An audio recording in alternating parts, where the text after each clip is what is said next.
বড় ঘোষণা করলেন কেন্দ্রীয় অর্থমন্ত্রী নির্মলা সীতারামন। বিরাট স্বস্তি মধ্যবিত্তদের জন্য।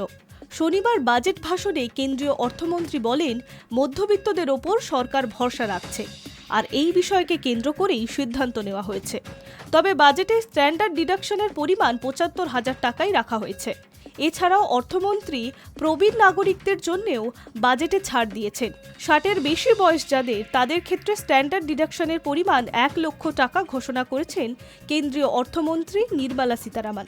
অর্থাৎ ১২,৭৫,০০০ টাকা পর্যন্ত আয়ের ওপর কোনো রকম কর দিতে হবে না। সোমবার ৩রা ফেব্রুয়ারি সংসদে পেশ হবে নতুন আয়কর বিল, জানিয়েছে লোকসভার অধ্যক্ষ ওম বিড়লা। আয়করের নতুন আইন তৈরি হবে বলে করদাতারা যথেষ্ট সুরাহা পাবেন বলে দাবি নির্মলা সীতারামনের। এই পরিবর্তন সরাসরি মধ্যবিত্ত ও উচ্চবিত্ত শ্রেণীর করদাতাদের ওপর প্রভাব ফেলবে বলে মনে করা হচ্ছে।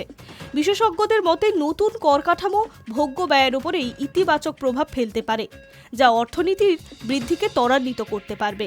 ২০২০ সালের বাজেটে নতুন কর কাঠামো চালু করেন নরেন্দ্র মোদী সরকার। এতে আয়ের নিরিখে মোট ৬টি স্ল্যাবের ভিত্তিতে কর নিচ্ছে কেন্দ্র। ২০২৫-এর নতুন কর কাঠামো অনুযায়ী বছরে ৪ লক্ষের নিচে উপার্জনকারীদের কোনো কর দিতে হবে না। বছরে ৪ থেকে ৮ লক্ষ টাকা পর্যন্ত আয়ে করের পরিমাণ ৫%। ৮ লক্ষ ১ টাকা থেকে শুরু করে বছরে ১২ লক্ষ টাকা পর্যন্ত আয় হলে কর দিতে হবে ১০%। বার্ষিক আয় ১২ লক্ষ ১ টাকা থেকে ১৬ লক্ষ টাকা পর্যন্ত আয় হলে কর দিতে হবে ১৫%। আর ১৬ লক্ষ ১ টাকা থেকে ২০ লক্ষ টাকা পর্যন্ত আয় হলে কর দিতে হবে ২০%।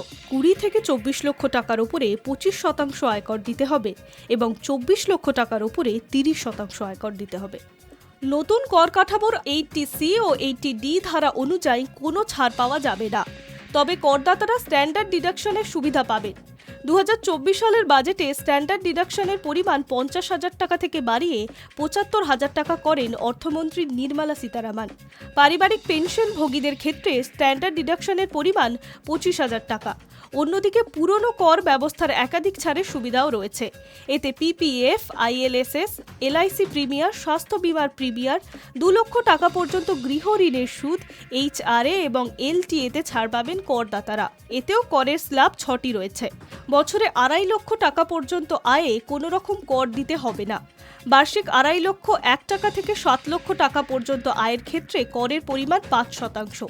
পরবর্তী ধাপগুলিতে ১০, ১৫, ২০ এবং ৩০% হারে কর দিতে হবে। Hi news network.